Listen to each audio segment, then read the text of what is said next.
자, 오늘 10월 6일 수요일 시장도 만만치가 않습니다.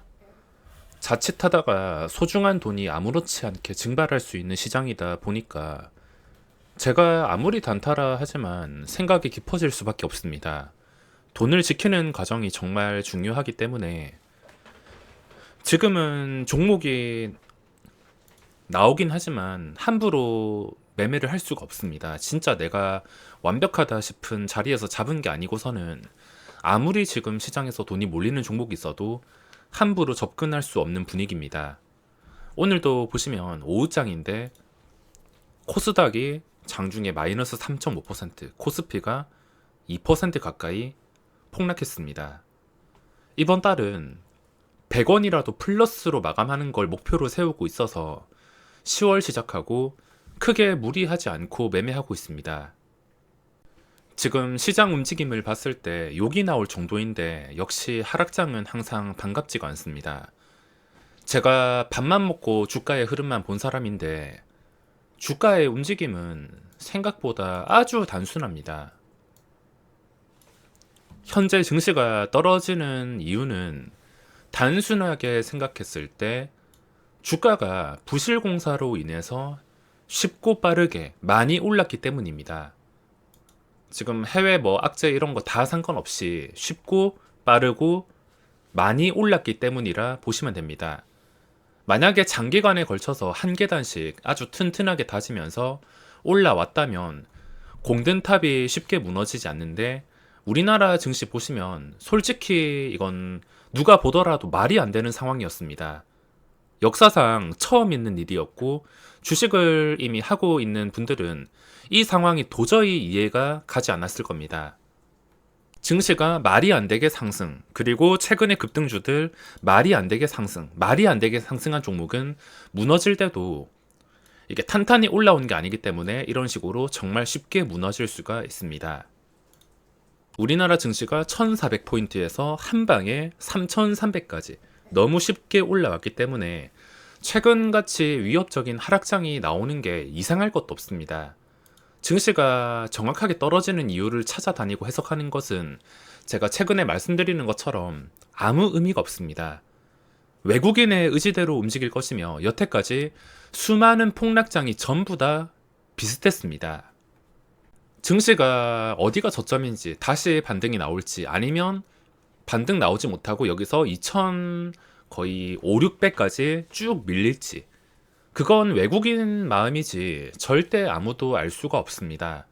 하지만 확실한 것은 지난번에 증시가 계속 제자리로 회복될 만큼 정말 강해서 보시면은 올라가는 과정에서 떨어지기만 하면은 일주일 이내에 회복이 되었기 때문에 떨어지면은 바로 회복하고 단 하루 만에 회복, 이것도 단 하루 만에 회복, 길어도 일주일을 넘기지 않고 바로 그 자리로 오뚜기처럼 회복해 주었습니다. 그래서 이때 이후로 시작하신 분들, 폭락장 끝나고 나서 시작하신 분들은 주식시장이 얼마나 무서운지 잘 알 수가 없습니다.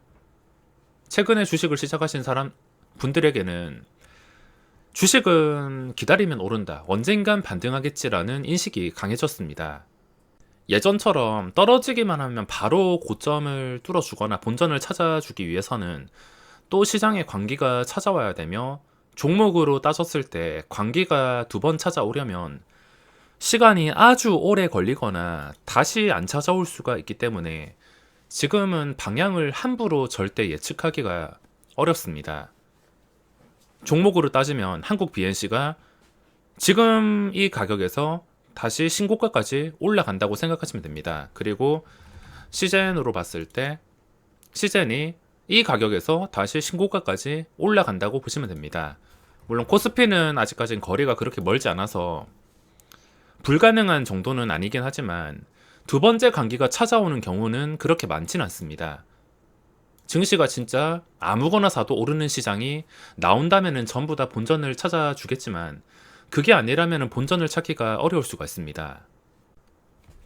많은 분들이 힘드실 텐데 저도 증시가 예전처럼 반등이 나와서 종목들 좀 쉽게 가지고 많이 나와주고 편하게 매매를 하고 싶은데 단타보다는 아무래도 스윙이랑 오버나잇 쪽에서 벌어들이는 돈이 훨씬 더 커서 제발 증시가 반등해서 안정을 찾았으면 좋겠지만, 매번 하락 때마다 물타고 매수하는 습관을 버리지 못한다면 진짜 제대로 된 폭락장을 만났을 때는 모든 것을 잃을 수가 있습니다.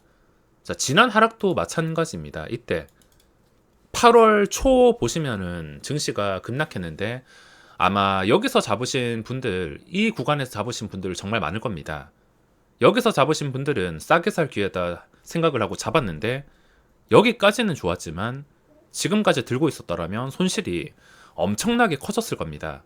여기서 매수하신 분들은 그 전에 증시가 계속 반등하니까 언젠간 본전을 찾아주겠지, 증시는 오르는 거니까, 이런 생각을 가지고 매수했지만 실패했습니다. 아주 쉽게 이야기를 해드리자면, 지난 상승장처럼 하락할 때마다 매수해서 5번, 10번 계속 반등에 성공해서 돈을 번다 하더라도 폭락장을 단 한 번이라도 잘못 만나면 모든 것을 잃습니다. 어떤 매매를 하든 간에 딱 한 번만 실수해도 망할 수 있는 매매는 안 하는 게 최선입니다. 매일 증시가 좋게 풀리면 좋겠지만 이렇게 힘든 날은 주식을 하면서 꼭 겪을 수밖에 없기 때문에 어쩔 수 없이 받아들여야 됩니다. 증시가 이런 식으로 움직이는 건 2020년 4월 이후로 주식을 시작하신 분들은 잘 이해가 되지 않을 겁니다. 중간에 이렇게 급락장이 있었긴 하지만 방금 말씀드렸다시피 계속 오뚜기처럼 일어나고 회복해 주니까 2020년 4월 이후 시작하신 분들에게는 증시는 떨어지면 무조건 매수 기회다라 인식이 될 수밖에 없지만, 그 전부터 주식을 했다면 폭락장이 얼마나 무섭고 잔인한지에 대해서 알고 있을 겁니다. 누군가 주식을 가지고 있으면 오른다, 언젠간 오른다, 이거는 정말 자기 돈이 아니니까 하는 무책임한 소린데, 기술적 반등은 당연히 나올 수 있습니다. 아무리 저질스러운 폭락장이라 하더라도 하루 이틀 반등은 무조건 나옵니다. 하지만 그 기술적 반등을 이어서 본전까지 갈지는 아무도 알 수가 없으며, 저도 이 자리에서 기술적 반등이 나온 다음에 그 뒤로 추가 상승이 나올 수 있는지 그때 상황을 보고서 판단을 할 수가 있습니다. 투자금이 크게 부담이 없거나 정말 소액이라면 폭락장이 온다 하더라도 그냥 넘길 수 있겠지만, 정말 큰 금액으로 모든 걸 걸었다면, 내가 감당하기 힘든 금액이라면, 신용을 쓰신 분들이라면, 만약에 그런 분들이 폭락장을 겪을 경우에는 그건 절대 맨정신으로 폭락장을 겪을 수가 없습니다. 아마 지금 유명한 사람들로 소개되는 사람들은 폭락장 계좌 내역을 보면 과간일 겁니다. 아마 누적 손익이 마이너스일 수도 있는데 항상 돈 번 것만 잘된 모습만 보여주니까 많은 분들이 그걸 보고 주식을 하면 무조건 돈 버는 것처럼 증시가 쉬워 보일 텐데, 증시는 원금을 날릴 수 있는 무서운 곳이라는 것을 항상 알고 계셔야 됩니다. 증시가 떨어지는 이유는 운전수인 외국인 의지대로 움직입니다. 개인 투자자가 악재 호재를 해석한다 하더라도 아무 의미가 없으며, 여기서 다시 수직으로 상승시킬 수도 있고 서킷까지 걸릴 만큼 정말 지독하게 밀어버릴 수도 있는 게 외국인이며, 외국인의 목적은 공매도를 누적시켜서 개인들의 신용잔고를 반대매매 나오게 하는 목적일 가능성이 매우 높습니다. 왜냐하면 제가 여태까지 9년 동안 주식을 하면서 항상 똑같은 패턴이었기 때문입니다. 지금 예탁금 대비 신용잔고가 많이 줄려면 한 15조에서 17조까지는 줄어들어야 된다 생각을 하는데, 신용잔고가 쉽게 줄어들진 않고 있습니다. 반대매매는 매일 최고치가 터지는 것 같은데 신용잔고가 매우 높은 상황입니다. 여태까지 증시가 계속 흘러가면서 상승장, 폭락장, 상승장, 폭락장 다 똑같았습니다.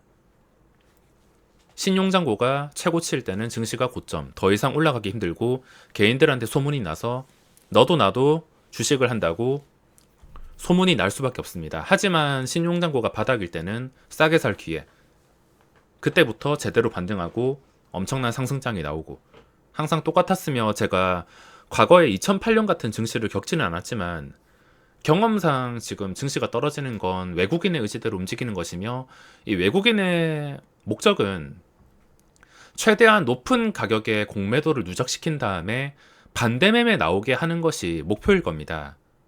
저도 지금은 마음 같아서는 뭐 삼성전자라든지 우선주라든지 당장 매수하고 싶지만 쉽게 손이 가지 않는 이유가 신용장고 때문입니다. 그리고 증시 최근에 계속 말씀드리는 것처럼 여기서 기술적 반등이 한 번, 두 번 나온다 하더라도 그 뒤에 계속 좋은 추세를 끌고 가면서 상승을 시키기가 지금 당장은 어렵기 때문에, 뭐 기술적 반등 하루 이틀 노리고는 접근을 할 수 있겠지만 그게 아니고서는 쉽게 접근할 수가 없다는 겁니다. 그 뒤로 어떻게 될지도 모르고 굉장히 불확실하기 때문에 단기간에 좀 많이 떨어졌다 싶은데도 쉽게 손이 가지 않습니다. 만약에 지금 같은 분위기에 신용장고까지 많이 줄어드는 날이 온다면 저는 그때 과감하게 매수할 것 같습니다. 그때 매수할 만한 종목은 단기간에 많이 떨어진 시가총액 상위 종목들. 그때는 신용장고가 채져칠 때는 이 상위 종목들 그냥 아무거나 골라서 최근에 많이 떨어진 거, 지수랑 똑같은 각도로 떨어진 것만 골라서 매수해도 아무거나 수익을 안겨줄 것입니다. 그리고 쉽게 생각하셔야 되는 게, 신용장고가 줄어들면서 빠질 만큼 빠졌을 때 매수를 하긴 하겠지만 그런 상황이 오지 않는다면 굳이 원칙을 어기면서 억지로 주식을 매수할 필요가 없다는 겁니다.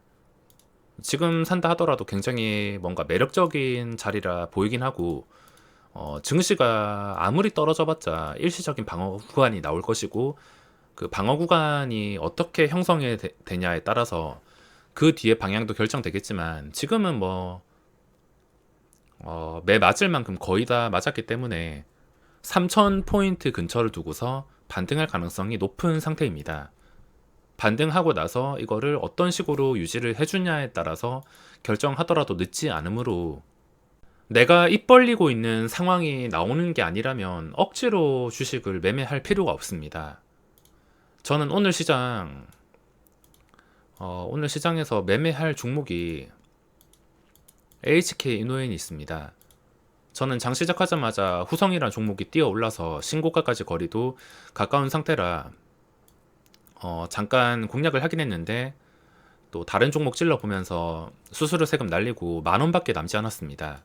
그 뒤로 자신이 없어서 매매를 하지 못하고 있는데, HK 이노엔은 제가 초반에 놓쳤습니다.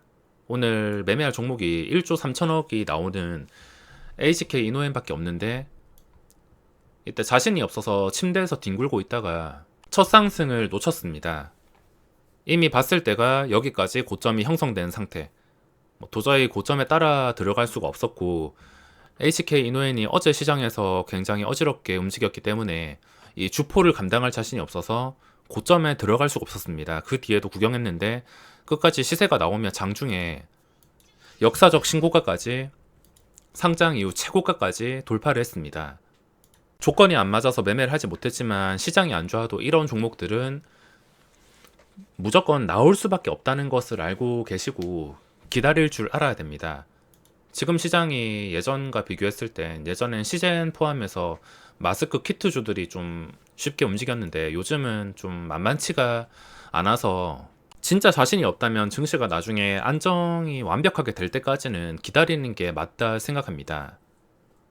자신의 소중한 돈은 자기 스스로 지켜야 됩니다. 남의 말을 함부로 듣지 마시고 무슨 시장에서도 살아남을 수 있는 똑똑한 개인 투자자가 되시기 바랍니다. 그럼 오늘 영상은 여기서 마무리하겠습니다.